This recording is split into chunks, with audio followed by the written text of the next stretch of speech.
Nous allons cette fois aller un peu plus loin dans notre compréhension des mystères incarnés par le corps humain et surtout, nous allons l'explorer de la manière la plus existentielle possible. Vous savez, notre objectif n'a jamais été d'accumuler des connaissances intellectuelles.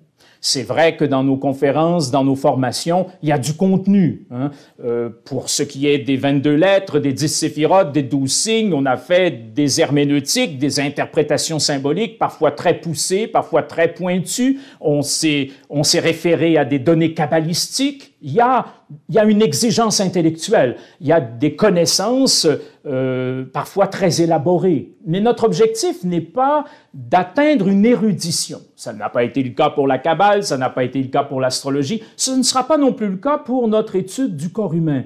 Notre objectif n'est pas de développer une érudition, bien qu'il y ait un volet de sagesse théorique, si vous voulez, mais notre objectif est essentiellement de nourrir un processus initiatique. Donc, notre travail a une certaine exigence du point de vue intellectuel, mais il est surtout axé sur un travail d'intégration quotidien. Et je vais revenir là-dessus dans mes considérations générales pour bien préciser quel est l'esprit dans lequel nous allons aborder la chose. Mais déjà, il me tient à cœur de vous préciser qu'il ne s'agit pas d'accumuler des connaissances sur un plan intellectuel. D'ailleurs, aujourd'hui, il y a tellement d'outils qui permettent d'avoir de l'information, hein, c'est pas ce qui manque. Par contre, ce qui est important, c'est de voir comment cette information peut servir d'outil pour une intégration au quotidien. Mais auparavant, avant d'aborder ces considérations-là, j'aimerais déjà vous présenter le plan de notre rencontre de ce soir. C'est toujours intéressant de savoir un peu dans quelle direction nous allons aller, quelle est la façon dont nous allons aborder les choses. Il s'agit bien sûr ce soir d'une introduction au symbolisme du corps humain, mais nous allons l'aborder en 4 volets principaux. Alors, dans un premier temps, ces considérations générales que je viens d'évoquer brièvement, sur l'esprit qui va nous guider tout au cours de ces rencontres. Ce qui va d'ailleurs nous amener à préciser pourquoi le sous-titre de cette nouvelle formation. Vous avez vu sur la page d'ouverture le symbolisme du corps humain, mais avec un sous-titre extrêmement important, connaissance de soi et chemin d'éveil. Donc, on va s'expliquer sur ce que précise précisément ce sous-titre. Puis, dans un second temps, nous allons évoquer le principe sur lequel repose notre étude. Nous allons faire une étude du symbolisme du corps humain, mais sur quoi cela repose-t-il? C'est extrêmement important de comprendre les fondements de notre herméneutique, de notre façon d'interpréter le corps humain, ce qui va nous amener également à préciser la méthodologie que nous allons employer. Lorsque nous allons étudier chacun des organes qui constituent le corps humain, on appliquera une méthode de lecture en 3 volets principaux. D'abord, une approche anatomique, ce qui n'est pas très étonnant, puisque quand on pense au corps humain, tout de suite on pense à l'anatomie. Un premier volet, donc, consistera à travailler l'aspect anatomique. Un second volet sera consacré à une approche physiologique, ce qui n'est pas davantage étonnant, puisqu'évidemment, quand on s'intéresse au corps humain, tout de suite, on pense aussi à la physiologie, au fonctionnement de ce corps. Et finalement, un troisième volet qui va venir comme un complément d'information, mais également comme une source importante d'outils pratiques que j'ai appelé l'approche angéo-kabbalistique. Alors, c'est une expression un peu savante, mais qui finalement est assez simple. En fait, on va se poser la question comment la Kabbale et comment l'angéologie nous permet d'approfondir le symbolisme du corps humain et nous donne des outils concrets, des outils pratiques pour travailler à l'intégration de ce que l'on découvre dans cette herméneutique, dans cette lecture symbolique du corps. Alors, cette méthode en 3 volets, c'est une méthode originale que j'ai élaborée il y a une 30aine d'années, qui est de plus en plus d'ailleurs copiée aujourd'hui, et tant mieux parce que c'est là pour ça, c'est un outil qui peut être intéressant pour faire une lecture du symbolisme du corps. On va l'appliquer dès ce soir, d'ailleurs. On va l'appliquer sur l'apparence générale du corps humain pour montrer un peu la façon dont il est possible de travailler cela. Et puis, c'est cette méthode donc qu'on appliquera dans nos rencontres subséquentes. Dans un troisième temps, nous allons évoquer brièvement, ce ne sera pas le sujet ni de cette rencontre de ce soir, ni de nos rencontres futures, mais nous allons aborder brièvement les implications de cette lecture du corps humain au niveau du sens à donner à la maladie et au processus thérapeutique. Parce que forcément, si on a une lecture symbolique du corps, il en découle que lorsqu'il y a un dysfonctionnement du corps, eh bien, il y a aussi une interprétation possible de ce dysfonctionnement. Et si je connais la symbolique du corps et celle de ces dysfonctionnements, eh bien, j'ai une porte ouverte sur l'élaboration d'un processus thérapeutique. Donc, on va réfléchir ce soir brièvement sur ce que signifie la pathologie et sur ce que signifie la thérapie. Nous y reviendrons à chaque rencontre, chaque mois, en volet secondaire, parce qu'encore une fois, on ne peut pas se permettre de faire une lecture symbolique du corps sans dire quelques mots de la possibilité aussi de mieux comprendre quelle est l'origine de ces dysfonctionnements. Et puis finalement, dans un quatrième volet, nous allons présenter un système de correspondance entre 12 zones corporelles, répertoriés depuis la tête jusqu'aux pieds, et les 12 signes du zodiaque. Ce qui va faire écho à notre formation précédente, parce que les anciens avaient une certitude qu'il existait une coïncidence, un lien, entre le macrocosme et le microcosme. Alors, le macrocosme, c'est le grand univers dans lequel nous sommes, qu'on représente souvent sous la forme de la matrice zodiacale, et le microcosme, ben, c'est nous, et une des bonnes représentations de ce microcosme, c'est le corps humain. Et donc, les anciens s'étaient dit, il y a un lien entre macrocosme et microcosme, il y a un lien entre le zodiaque et le corps humain. Et ils ont établi des correspondances précises entre les 12 signes et les 12 zones corporelles. Ce ne sera pas non plus un sujet central de notre étude de ce soir et des études qui vont suivre, mais c'est un élément intéressant, c'est un élément de complémentaire très intéressant qui va nous apporter des nuances. Quand on étudie un organe, ben forcément, il est situé à quelque part au niveau du corps.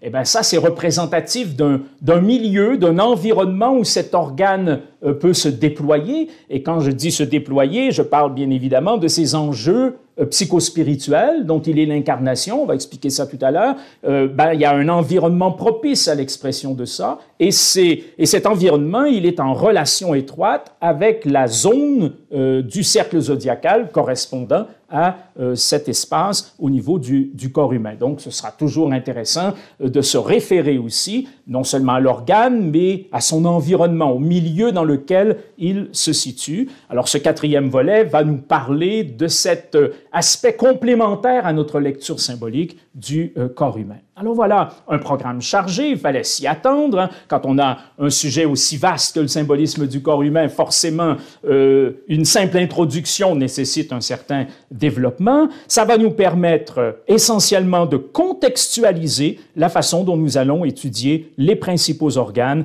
et leurs enjeux initiatiques que nous allons apprendre à découvrir et à mettre en œuvre. Voilà ce qu'est l'objet même de cette formation qui débute ce soir. Comme si notre corps, et là, ce que je vais maintenant vous évoquer avec vous, je considère que c'est un peu la pensée semence qui devra nous accompagner non seulement tout au cours de la soirée, mais au cours des leçons qui vont suivre, comme si notre corps était notre principal coach de vie, notre principal instructeur sur le chemin de l'éveil et du développement. Cette pensée semence est d'autant plus importante qu'on a trop souvent minimisé son importance. Vous connaissez un peu la perspective judéo-chrétienne, dans l'univers religieux comme dans la spiritualité d'ailleurs, on a plutôt tendance à minimiser l'importance du corps depuis quelques décennies, depuis quelques siècles d'ailleurs, bien qu'il y ait une tendance à rectifier là au cours des dernières années, mais on a eu souvent l'impression que le corps, finalement, c'était très secondaire, voire que ça pouvait être un obstacle au développement spirituel, comme si le corps était une prison dans laquelle se trouvait enfermée l'âme ou l'esprit, voyez-vous, et qu'il fallait s'en libérer, qu'il fallait s'en dégager. On a même parfois malmené le corps pour cette raison, de façon à en réduire l'impact et en quelque sorte à favoriser une libération.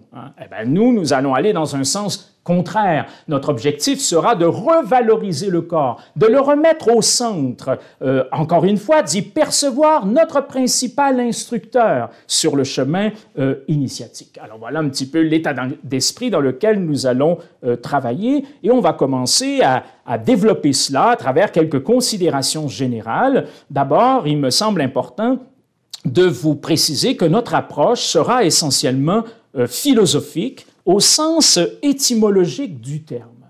Alors, vous le savez sans doute, le mot philosophie vient d'un terme grec qui signifie l'amour de la sagesse. La philosophie, c'est l'amour de la sagesse. Mais de quelle sagesse parle-t-on? Aux yeux des philosophes grecs, il s'agissait d'une habile composition formée d'une sagesse théorique, d'une sophia. Là, il y aurait beaucoup à dire sur le sens précis des mots, on va un petit peu caricaturer les choses, mais ça nous suffit largement ce soir, comme s'il y avait une combinaison habile entre une sagesse théorique, une sophia, et une sagesse pratique, phronésis. André Comte-Sponville apporte une lecture très intéressante de ça. Il nous dit à propos des philosophes qu'ils sont des amoureux de la sagesse, c'est ce que veut dire le mot philosophe. Donc, philosophie, c'est l'amour de la sagesse. Les philosophes sont les amoureux de la sagesse. Mais il nous dit que ce sont des amoureux de la sagesse qui pensent leur vie et vivent leur pensée. Ça, ce sera vraiment la perspective dans laquelle nous allons développer notre étude du symbolisme du corps humain. Il ne s'agit pas de s'en tenir à une élaboration intellectuelle qui donnerait du sens aux choses ou qui tout au moins susciterait un questionnement. Il s'agit aussi de vivre nos pensées. C'est-à-dire que nous allons penser le corps, nous allons en faire une herméneutique, nous allons en faire une lecture symbolique, avec toutes les exigences de cette méthodologie que je vais vous préciser tout à l'heure, mais il s'agira également de vivre nos pensées. Si nous ne faisons pas cet effort, nous restons en dehors des choses. Nous restons d'ailleurs en dehors de la vie. Alors nous allons nous intéresser au symbolisme du corps humain pour penser notre corps, parfois de manière très pointue, mais il ne faudra pas se contenter d'accumuler ces connaissances que je vous disais déjà tout à l'heure, mais il faudra faire l'effort de les vivre, de manière à ce que cette connaissance des mystères qui sont incarnés par le corps humain puisse être objet d'une démarche, puisse être objet d'un travail sur soi. On va donc ajouter des exercices pratiques qui vont nous permettre de vivre quelque chose. Chaque mois, il y aura des exercices, y compris d'ailleurs ce soir, des exercices qui vont vous être proposés. Des connaissances, certes, mais des exercices qui permettent de vivre ces connaissances que nous aurons développées à partir de cette lecture symbolique. D'ailleurs, c'est l'intérêt principal de ces rencontres mensuelles. C'était vrai dans l'univers de la Kabbale, c'était vrai dans l'univers de l'astrologie. Ceux qui ont suivi cette formation précédente, vous avez vu à quel point chaque mois, il y avait un travail spécifique à faire au niveau psychologique et au niveau spirituel qui venait en quelque sorte incarner les enjeux que nous avions découverts en étudiant les 12 signes. Ce sera pareil au cours de notre étude du symbolisme du corps humain. On va découvrir des enjeux initiatiques associés aux différents organes et on va également se doter d'outils pratiques pour mieux vivre la vie, pour mieux vivre notre vie, pour pouvoir croître au niveau personnel et pour pouvoir nous ouvrir à quelque chose de plus grand que nous, pour pouvoir vivre un éveil spirituel. Donc, on va être en présence d'une sagesse à la fois théorique et pratique, d'où cette idée d'une approche philosophique. D'ailleurs, on connaît cela déjà parce que lorsqu'on a abordé la Kabbale, j'ai beaucoup insisté sur le fait, d'ailleurs vous pouvez retrouver cela parce que la leçon d'introduction à la Kabbale, elle est disponible en téléchargement gratuit sur Internet, donc vous pouvez retrouver cet enseignement. J'ai beaucoup insisté sur le fait que la Kabbale est composée de deux volets. hein, ce qu'on appelle en hébreu Maaseh Bereshit et Maaseh Merkeva. Alors Maaseh Bereshit, c'est la connaissance théorique. Hein. Maaseh Bereshit, c'est la connaissance que l'on découvre et qui nous permet de mieux comprendre ce qu'est l'univers, quelles sont les lois qui régissent l'univers, hein, quelles sont les lois cosmiques, hein, comment tout cela est structuré, quel est le sens de la vie, quel est le sens de la mort. Hein. Toutes ces grandes questions, elles sont traitées dans un volet de la Kabbale, un volet théorique, on peut parler d'une sagesse théorique qu'on appelle Maaseh Bereshit.